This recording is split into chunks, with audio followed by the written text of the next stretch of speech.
우리가 오늘 보는 거지와 나사로의 비유는, 부자와 나사로의 비유는 우리가 잘 알고 있는 내용입니다. 그렇기 때문에 너무 익숙하다 보면 핵심을 놓칠 수 있는 부분이 있어요. 그래서 우리가 약간 더 눈여겨보면서 핵심을 놓치지 않고 수고하면서 한번 본문을 보도록 하면 좋을 것 같습니다. 우리 예수 세상에 오셔서 우리의 죄짐을 지고 돌아가셨습니다. 그런데 참 놀랍게도 예수님께서 지옥에 대한 이야기를 참 많이 하셨습니다. 성경에서 지옥에 대한 이야기를 가장 많이 하신 분이 예수님이세요. 18번이나 하십니다. 왜 그럴까요? 그것은 예수님께서 창조주시잖아요. 그리고 세상의 끝을 아시는 분 아니시겠습니까? 죽음 이후의 삶을 너무나 잘 아시는 분이시기 때문에 우리에게 지옥에 대한 이야기를 많이 하셨을 것 같습니다. 그래서 오늘 성경은 지옥에 대한 생생한 이야기를 들려주고 있습니다. 우리 인간은요, 지옥에 대한 이야기를 좋아하지 않습니다. 사람들은 종교에 대해서 이렇게 생각합니다.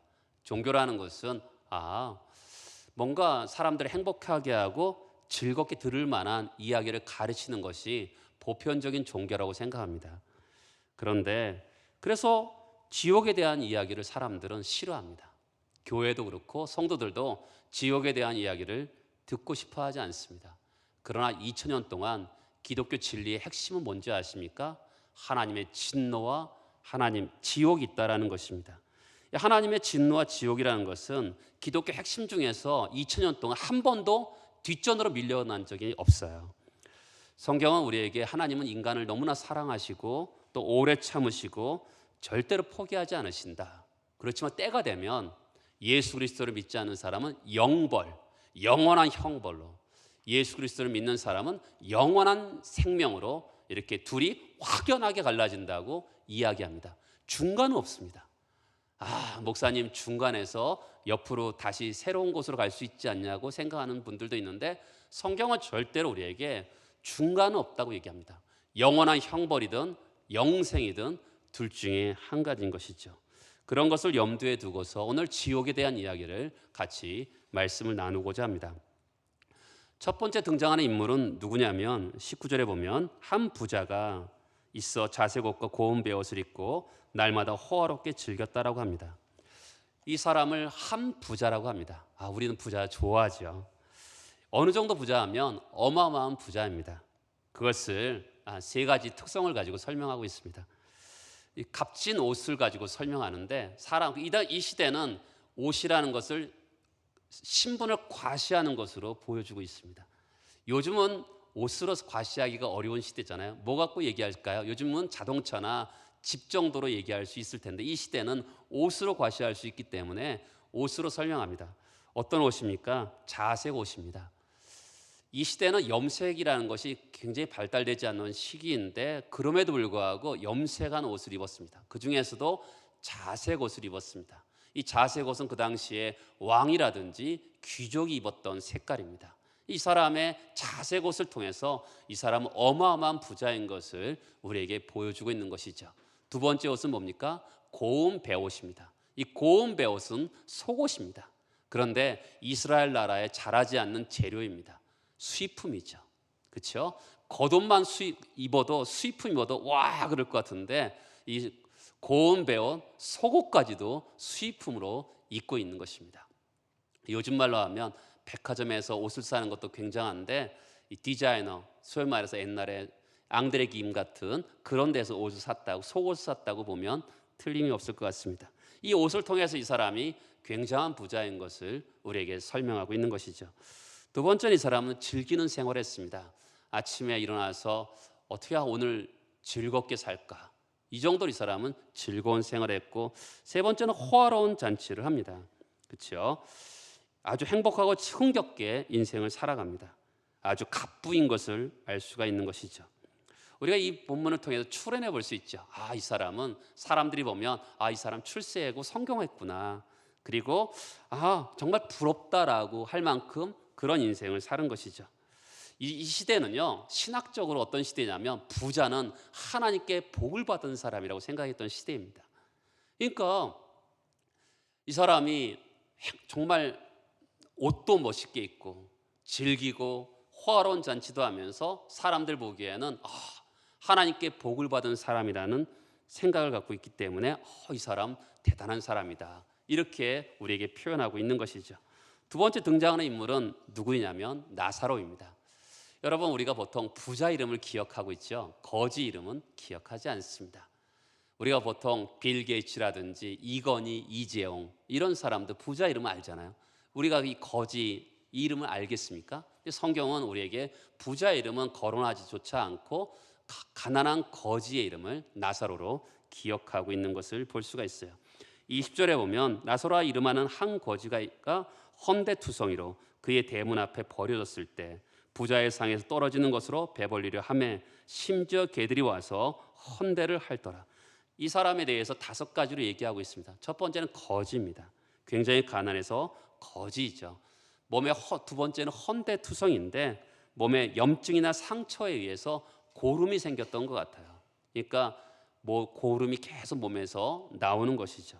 세 번째는 뭡니까? 대문에 버려진 사람입니다. 가족이 있었는지 없었는지 알 수는 없지만 버렸다는 것은 수동태거든요. 누군가에 의해서 버려졌는데 어디서 버려졌습니까? 부자의 대문 앞에 버려졌습니다. 사람들이 그렇게 생각했겠죠. 부자의 대문 앞에 있다 보면 뭔가 이 사람이 굶어 죽지는 않겠지라는 바람으로 부자의 대문 앞에 버려졌습니다. 네 번째는 뭡니까? 부자의 상에 떨어지는 것으로 배불리려 합니다.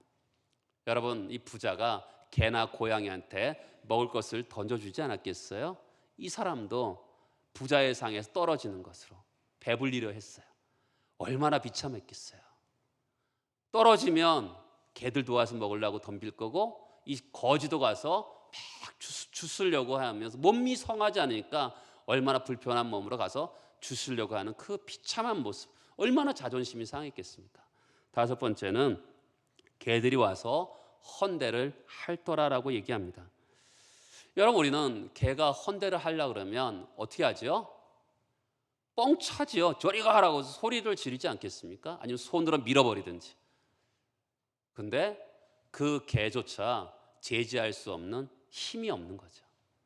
두 종류의 사람이 등장합니다. 한 사람은 너무나 큰 부자가 호의호식하는 사람이 등장하는가 하면, 또 한 사람인 나사로는 병들고 가난하고 심지어는 부자의 대문 앞에 버려져 있고 개가 와서 헌대를 하는데도 제지할 수 없는 그런 불행한 사람이 등장하고 있는 것이죠.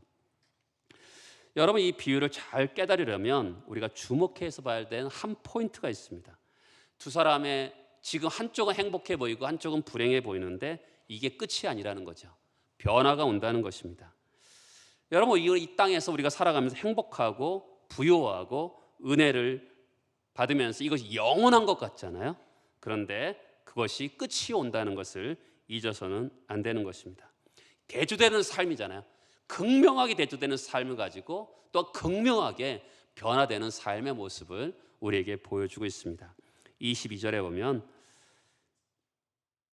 이에 그 거지가 죽어 천사들에게 받들려 아브라함의 품에 들어가고 부자도 죽어 장사됩니다. 두 사람의 큰 변화가 왔는데 그것은 죽음이라는 것입니다. 사람들에게, 모든 사람에게 임하는 것이 뭐가 있을까요? 그것은 죽는 것입니다. 부자든 가난한 사람이든 성공한 사람이든 실패한 사람이든 건강한 사람이든 병든 사람이든 예외 없이 모든 사람들이 죽음에 직면하게 됩니다. 죽을 뿐만 아니라 죽으면 끝나는 게 아니라 죽은 다음에 큰 변화와 차이가 만들어진다는 것이죠. 많은 사람들이 세상에 좋은 것을 누리는 사람들은 저 세상 가서 좋은 것을 누리겠지. 이 세상에서 불행한 사람들은 저 세상 가서 정말 행복했으면 참 좋겠다. 이렇게 사람들이 원하지만 이 세상의 삶과 정말 극명하게 다르는 변화가 있을 거라고 성경은 우리에게 말을 해주고 있습니다. 저는 서울에서 부목사 생활을 할 때 장례를 굉장히 많이 1년에 치르면서 살았습니다. 장지까지 가는 것은 제가 한 10건에서 15번 정도를 장지까지 갑니다. 그리고 그냥 문 앞만 조문만 하는 것도 1년에 한 40건 정도는 기본적으로 했습니다. 그런 가운데 속에서 어떤 분의 이렇게 병들고 얼마 있으면 돌아가실 분이었습니다. 근데 처음에 가서 이제 복음도 전했습니다. 그렇지만 하나님 좀 살려달라고. 분명히 돌아가실 것 같은데, 제가 보더라도 돌아가실 것 같은데 살려달라고 막 기도했습니다. 그러면서 저한테 마음에 참 의문이 들었습니다. 이게 뭐지? 이분에 대해서 죽음에 직면하고 죽음을 받아들일 준비를 시켜야 되는데 내가 자꾸만 살려달라 하는구나, 이런 생각이 많이 들었습니다. 여러분, 사람은 죽는 것을 알아야 돼요. 그리고 죽는 것을 준비해야 되는 것입니다. 사람이 태어나는 것보다 더 확실한 게 뭔지 아세요? 그것은 사람이 죽는다는 것입니다. 죽음을 직시하고 죽음을 준비해야 되는데 이 시대는 어리석은 시대입니다. 그래서 사람들이 죽음을 직시하려고 하지 않고 죽음에 대해서 이야기하는 것을 좋아하지 않습니다. 그리고 죽음을 준비하지 않는 것이 이 시대의 어리석음이죠. 사람들은 80년을 살기도 하고 100년을 살기도 합니다. 그러나 죽음에는 순서가 없습니다. 모든 사람들이 죽음을 한 번은 통과하는데 죽음이 올 때 운명이 극적으로 바뀌는 모습을 볼 수가 있어요. 나사로도 죽습니다. 부자도 죽습니다. 22절에 보면 그 거지가 죽자 어떤 일이 일어납니까? 천사들에게 받들려 아브라함의 품에 들어가고 합니다. 아브라함입니다. 따라서 해보시겠습니까? 천국에 일어나는 잔치. 자, 뭐가요? 아브라함의 품이 천국에 일어나는 잔치라는 거예요. 왜 아브라함의 품이 천국에 일어나는 잔치일까요? 자, 마태복음 8장 11절을 보겠습니다.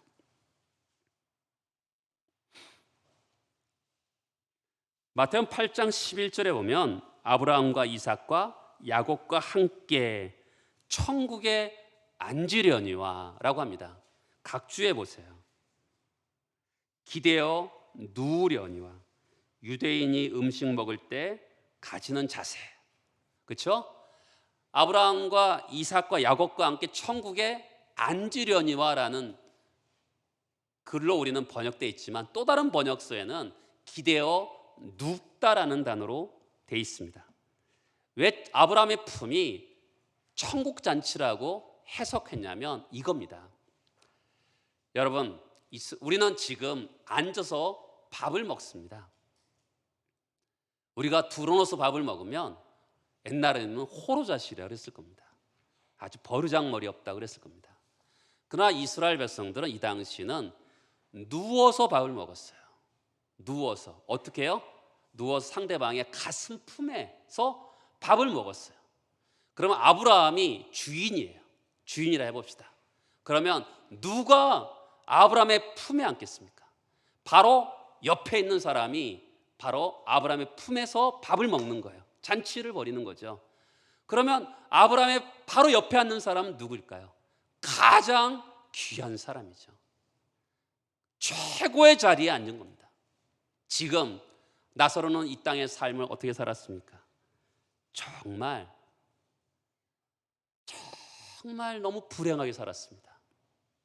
그런데 얼마나 불행하게 살았어요. 사람들이 관심도 받지 않고 떡 한 조각도 던졌는데 그것을 먹기 위해서 비참하게 막 걸어가고 그러지 않았겠어요. 그리고 죽었는데도 누구도 주목하지 않는 거죠. 아마도 시청이라든지 구청 직원들이 와서 그 시체를 처리했을 것입니다. 그런데 성경은 뭐라 그러죠? 그가 지금 아브라함의 품에 있다라는 것을 뭐라 그래요?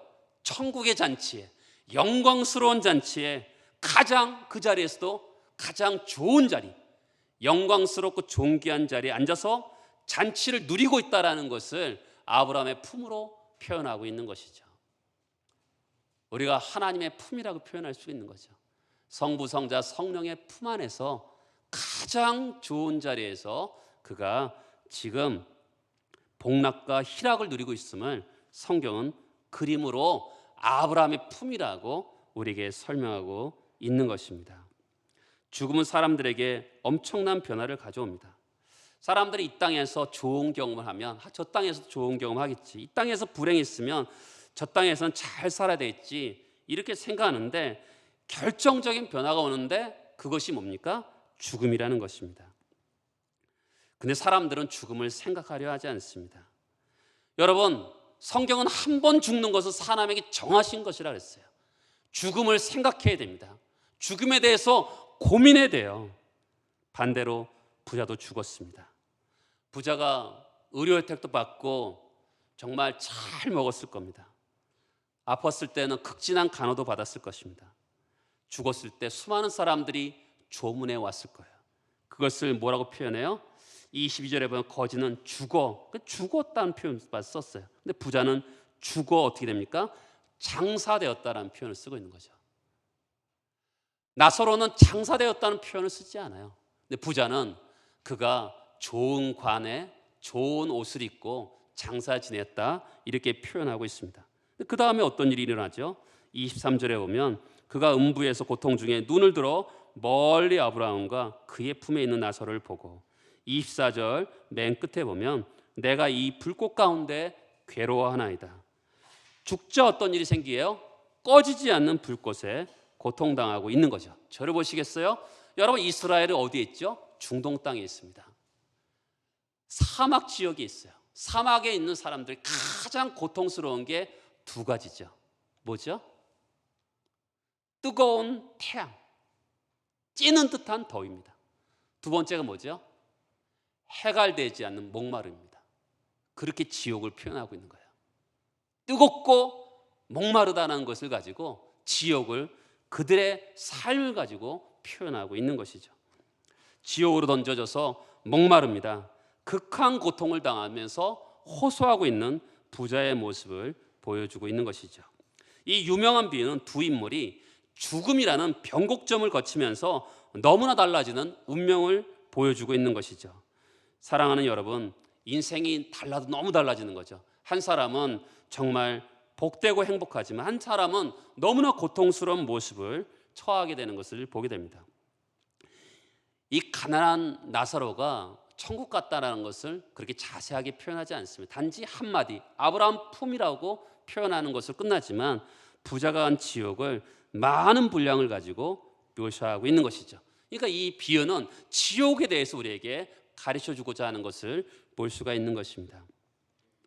지옥에서 아브라함의 품에 있는 나사로를 보고 아주 부자가 놀랐을 겁니다. 요즘 말로 하면 기절초풍했을 겁니다. 그러면서 아브라함에게 이야기합니다. 간청을 하죠. 24절에 보면 아버지 아브라함이여 나를 긍휼히 여기사 나사로를 보내어 그 손가락 끝에 물을 찍어 내 혀를 서늘하게 하소서. 내가 이 불꽃 가운데 괴로워하나이다. 아브라함이 이르되 너는 살았을 때 좋은 것을 받았고 나사로는 고난을 받았으니 이것을 기억하라. 이제 그는 여기서 위로를 받고 너는 괴로움을 받느니라. 여러분, 여기서 재밌는 것은 아브라함에게 이렇게 얘기하지 않습니다. 아브라함이요, 나는 이곳에 있을 사람이 아닙니다. 나는 왜 여기 왔습니까? 라고 반문하지 않습니다. 그렇죠? 자기가 당연히 왔었다는 것을 그가 인정하고 있는 거죠. 내가 왜 여기 있습니까? 나는 여기 올 사람이 아닙니다. 이렇게 말하지 않습니다. 그가 고통 가운데 요구하는 게 뭐죠? 나사로를 보내어서 손가락에 물 한 방울 찍어서 혀를 적셔달라고 부탁을 하고 있는 것입니다. 여러분, 예수는 사람들에게 초대하시죠. 너희가 누구든지 목마르거든 내게로 와서 마셔라. 그리하면 생수가 배에서부터 터져서 나올 것이다. 그 배에서 생수의 강이 흘러나리라. 이렇게 말씀하셨는데 이 부자는 배에서 흘러넘쳐 쏟아나오는 생수를 요구한 것이 아닙니다. 손가락 끝에 찍어서 한 방울, 따라서 해보시겠습니까? 아주 작은 자비와 긍휼.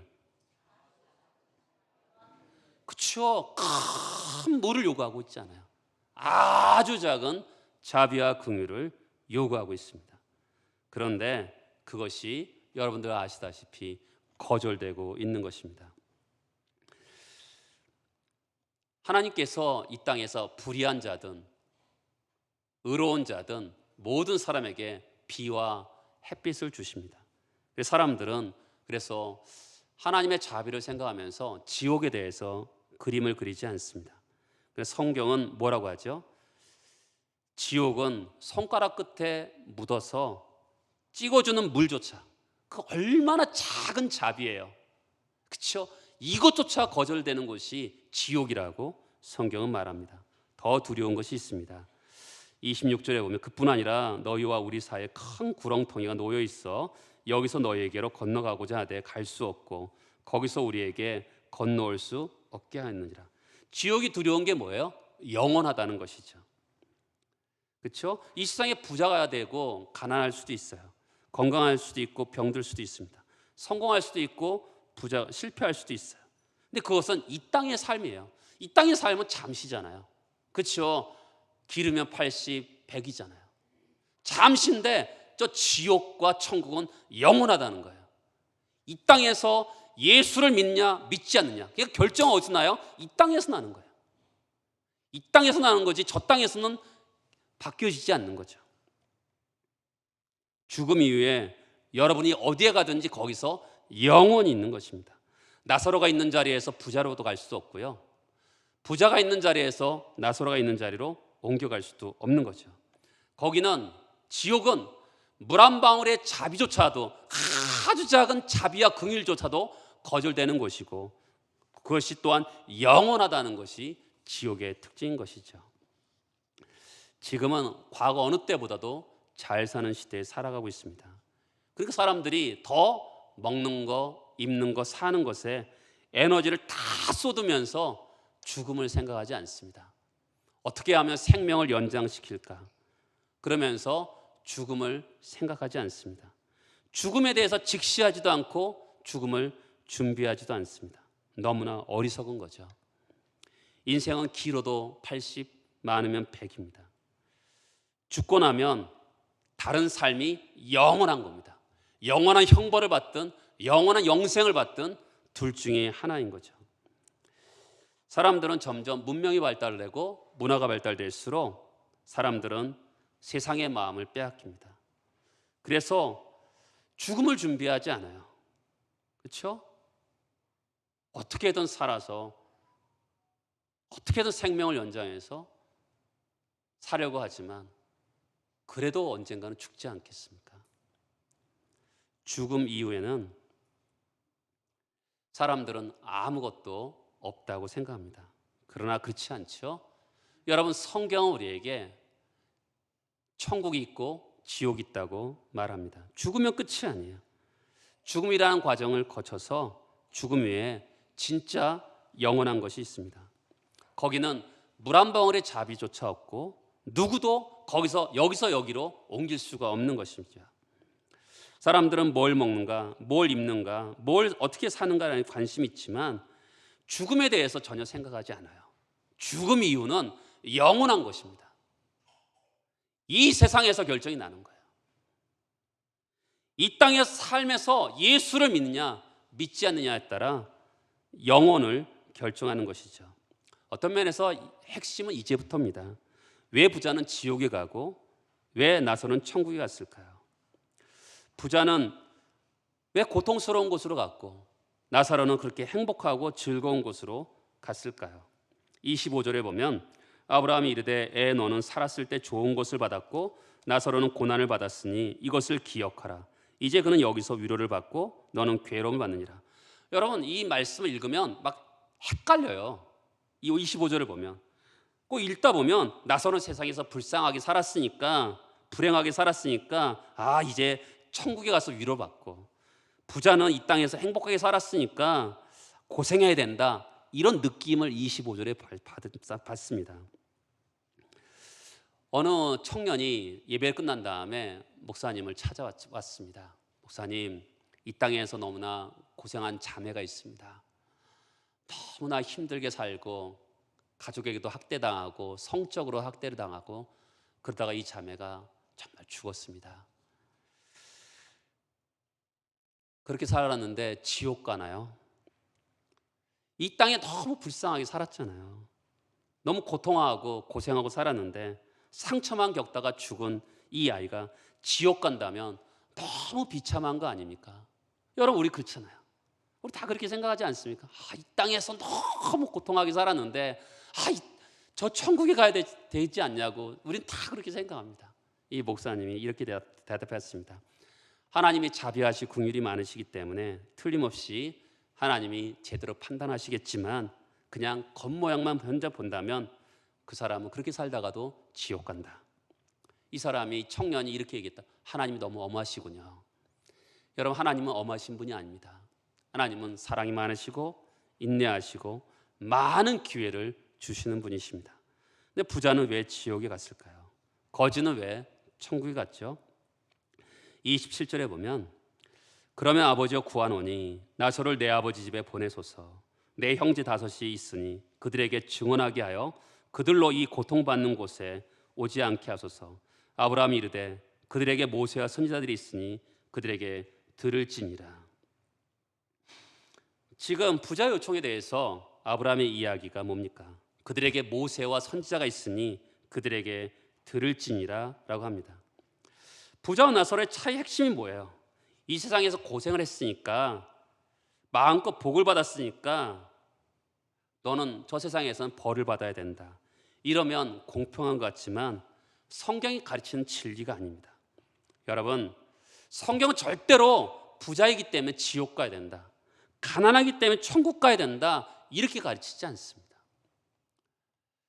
분명 구약 성경은요, 우리에게 성령이 오시기 전에 이 때문에 구약 성경은 이 불을 하나님의 축복으로 표현합니다.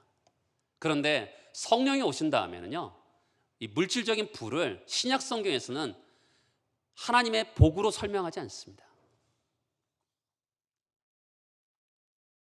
부가 복이 아닌 것처럼 부가 저주일 수도 없어요. 성경은 불을, 부자를 복이라고도 하지 않고 화라고도 하지 않습니다. 불을 어떻게 쓰느냐가 중요한 거죠. 똑같이 가난하고 병든 것을 저주라고도 하지 않습니다. 가난하고 병들어서 천국 가는 제목이라고도 이야기하지 않습니다. 어떤 사람도 이 땅에 살아가는 근거에 의해서 천국 가고 지옥 가는 게 아닙니다. 예수를 믿느냐, 그것에 의해서 천국 가고 지옥 가는 것이 결정이 되는 것이지, 하나님의 은혜로 우리가 천국 가고 천국 가는 것이지, 이 땅에서 가난하게 살았기 때문에, 이 땅에서 고난을 받았기 때문에 천국 가야 된다면 그게 말이 되겠어요? 성경은 그렇게 가르치지 않습니다. 뭐가 결정적으로 가르치셨을까요? 지금 모세와 선지자에게 들을지니라고 하잖아요. 이 사람도, 부자도 하나님 말씀을 들었습니다. 특히 30절 맨 뒤에 보면 회개하리이다 하잖아요. 회개라는 게 뭡니까? 자기 방식도 살다가 하나님께로 향하는 것을 회개하라 그러잖아요. 말씀을 들으면서 이 사람은 회개하지 않았던 거죠. 그런가 하면 나사로는, 나사로의 이름 뜻이 하나님은 나의 도움이시다라는 뜻을 가지고 있습니다. 그가 가난하고 병들어서 말씀을 들으면서 하나님이 나의 힘이시고 하나님을 도움을 삼은 거죠. 그로 인해서 그의 인생에서 죽은 다음에 인생이 바뀌게 되는 것이죠. 부자가 지지 않고 이렇게 얘기합니다. 30절에 보면 아버지 아브라함이여, 만일 죽은 자들에게서 그들에게 가는 자가 있으면 회개하리다. 이르되 모세와 선지자들에게 듣지 아니하면 비록 죽은 자들 가운데 살아난 자가 있을지라도 권함을 받지 아니하리다. 여러분, 누구의 견해에 동의하시겠어요? 아브라함의 견해. 모세와 선지자의 말을 들어야 된다. 부자의 견해, 죽은 자가 살아나면 들을 것이다. 얼핏 들으면 저는 부자의 견해에 동의하고 싶어요. 그렇잖아요. 안 그렇습니까? 죽은 자가 살아나면 사람들이 믿을 것 같지 않습니까? 저한테 여러분들이 이렇게 얘기할 수도 있지 않겠어요? 목사님, 그렇게 설교 준비하느라 너무 고생하지 마시고 기도 열심히 하셔서 사람들 병을 번쩍번쩍 일어나게 하면 이 교회 꽉 찰 겁니다. 이렇게 얘기할 수 있는 거랑 비슷한 거예요. 안 그렇습니까? 근데 기독교는 그런 종교가 아닙니다. 그건 세상 종교예요. 세상 종교죠. 번떡번떡 일어나면 예수를 믿을 것 같다 생각하는 것은 세상 종교입니다. 기독교는 물과 성령으로 거듭나지 않으면 천국에 갈 수 없는 것이죠. 성령으로 생명을 주시고 말씀을 들을 때 깨달게 하심을 통해서 그 마음이 열리고 눈이 열림을 통해서 그가 예수를 받아들이면서 천국에 가는 것이죠. 그렇죠? 우리 예수께서 세상에 계실 때요, 바리새인과 서기관들이 찾아와서 얘기했어요. 예수님 표적을 주세요. 그랬더니 예수님께서 요나의 표적밖에 보일 것이 없다라고 합니다. 부활을 얘기한 거죠. 예수의 십자가 사건과 부활을 얘기합니다. 정말 예수께서 부활하셨어요. 그랬더니 바리새인 서기관들이 어떻게 해요? 군인들에게 돈을 주면서 제 아들이 시체를 훔쳐갔다고 하라, 그러면서 부활했다고 하라 거짓말을 하잖아요. 진짜 죽은 자 가운데서 부활했는데도 그들은 믿지 않았어요. 그리고 예수께서 오늘 비유를 하신 다음에 몇 달 후에 오늘 나사로는 가상의 인물이잖아요. 진짜 나사로가 나오죠. 요한복음에 보면 나사로가 병들었습니다라고 예수께 찾아왔어요. 사람들을 기별을 했습니다. 근데 예수께서 곧바로 가지 않으시고 이틀이 지나 사흘째 갔어요. 그때 갔더니 나사로는 이미 죽어 있었거든요. 나사로는 지금 자고 있다라고 하니까 사람들이 비웃잖아요. 무덤에 가서 나사로야 나오라 그랬더니 나사로가 나옵니다. 사람들이 어떻게 하죠? 믿는 사람도 있는가 하면 바리새인과 서기관들은 어떻게 하죠? 예수를 죽이려고 합니다. 그리고 나사로 때문에 믿는 사람들이 많아지니까 나사로까지 죽이려고 하고 있다는 것을 성경을 통해서 말씀하고 있는 것이죠. 여러분, 기적이 모자라서 믿지 않는 게 아닙니다. 하나님 말씀에 기울이고 그 말씀을 듣는 자세가 없기 때문에 믿지 않는 것이죠. 그렇죠? 누구든지 이 말씀이 들려질 때 인격적으로 반응해서 예수 그리스도를 믿어야지만이 영생의 복을 얻게 되는 것입니다. 가난하기 때문에 천국 가는 것도 아니고요, 부자기 때문에 지옥 가는 것도 아니에요. 우리가 이 세상의 어떤 근거에 의해서 천국과 지옥이 갈라지는 것이 아닙니다. 말씀을 들었어요. 말씀을 들을 때 반응을 하는 거죠. 순종하는 자세. 그런 사람들에게 천국 가는 은혜가 있는 거고요. 말씀에 반응하지 않았어요. 그러면 어떻게 하죠? 누가 지옥에 갑니까? 가만히 있으면 갑니다. 그렇죠? 근데 가만히 있으면 지옥 가는 거예요. 옛날 어느 전도지에 그렇게 되어 있었다 그래요. 누가 지옥에 갑니까? 뒷장에 가만히 있으면 갑니다. 어떻게 보면 황당하죠. 맞죠? 예수 말씀 듣고서 반응하지 않고 회개하지 않으면 지옥에 가는 것이죠. 신앙을 장식품처럼 들고 다니는 분이 있어요. 그렇죠? 그냥 내 인생에서 예수를 그냥 교회 다니는 것이 하나의 장식품처럼 다니는 분이 있습니다. 그것에 의해서 결정되는 게 아니죠. 신앙은 장식품이 아니라 귀한 말씀을 인격적으로 반응하면서 정말 그 말씀에 뿌리를 내려서 진실한 변화가 있고 열매 맺음이 있을 때 영생 복락을 누리게 되는 것이죠. 여러분들에게 이런 은혜가 함께하길 바라겠습니다. 다 같이 일어나셔서 기도하시겠습니다.